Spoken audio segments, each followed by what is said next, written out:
Oluvannyuma lw'abamu ku bavuganya ku ntebe y'eggwanga okuvaayo nga beemulugunya nti akakiiko k'ebyokulonda kabadde tekabawanga lukalala lw'abalonzi mu ggwanga lyonna olw'enkomeredde olugenda okukozesebwa mu kulonda kw'omwaka guno okw'okubaayo ku lwokuna lwa ssabbiiti ejja, akakiiko k'ebyokulonda olwaliro katandise okuwaayo olukalala luno eri abeesimbyewo. Ekibiina ki National Resistance Movement kye kisoose okunona olukalala luno ku lwa ssentebe waakyo era akikwatidde bendera Yoweri Kaguta Museveni okuyita mu ssaabawandiisi w'ekibiina kino Richard Todong era oluzifunye n'ayogerako eri bannamawulire.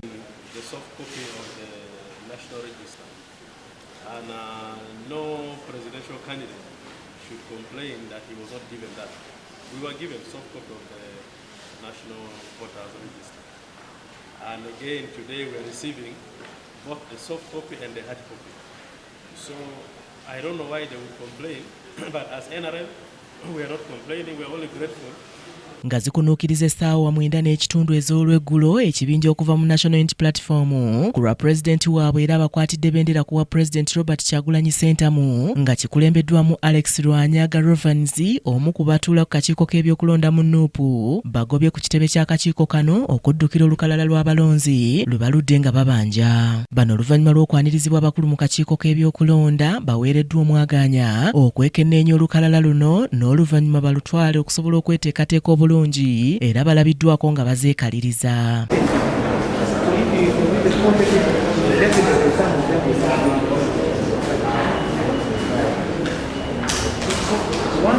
Oluvannyuma lw'akaseera nga beekebejja olukalala luno, Lwanyaga ayogeddeko eri bannamawulire ne yeekokkola akakiiko kano olw'okulwawo okulubawa ky'agambye ekisannyalaza enteekateeka zaabwe ng'ekibiina. Ddala erina erikiriya nti weeri lwaki kubanga era singa tetulwanyi nnyo nakulumirako twandituuse badde batugamba nti tuyinza ogifuna nga 12 oba 13 naye ng'okulonda kwa 15 niyo okwekubira ennyo enduulu n'abantu okwegattako ne banguya ne babipulintinga bandibadde bakugamba nti mugifune 13.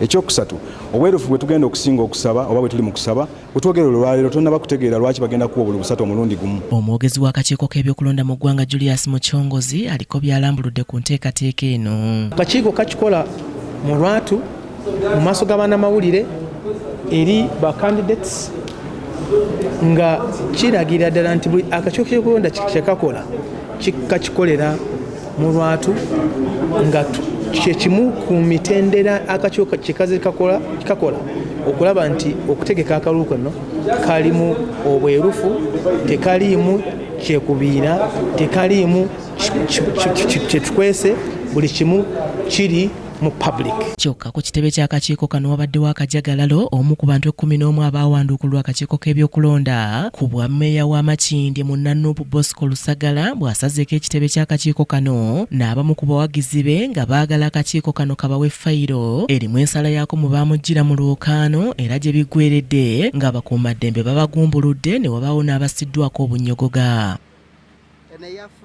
Bano akakiiko kabawadde ensala era Lusagala mu kwogera ne bannamawulire ategeezezza nti agenze mu kkooti enkulu okwekubira enduulu ku nsonga z'atakkiriziganya nazo wadde ng'era agambye nti tasuubirayo bwenkanya. Waliwo abanene abali waggulu abalina osooka kuba akasimu ani asinga omusango. So kitegeeza nti bwabayo abakulu abakuba akasimu katusubire tebakakube ne mu high court naye nga ffe tuli batuufu bannayuganda bwe budde okuddamu okutwala ensi yammwe mubeera mugyeekulemberera. Ku nsonga eno Muchongozi asabye bannayuganda okusiima akakiiko k'ebyokulonda okugoberera amateeka gonna agafuga okulonda n'ategeeza nti akakiiko kakyagenda mu maaso n'okuwa ensala ku kwemulugunya kwonna kwe kaatwalirwa bw'atyo n'asekerera abo abalowooza nti keekubiira. Kekeneenye ensonga ezo kaweeyo ensalawo yaako okusinziira ku bujulizi n'amateeka oba n'eteeka erikwatibwako. Byebyo bintu bibiri akakiiko byakagoberera ate bugoberera ensonga ezebbiri akakiiko kazze nga abantu abamu oluvannyuma lw'okuwuliza okwemulugunya nga kagamba omuntu waffe yakola ensobi n'akulemesa okwesimbawo n'olwekyo tumulagira yesimbewo. Mary Namirimo, Cracket TV, amalindirire.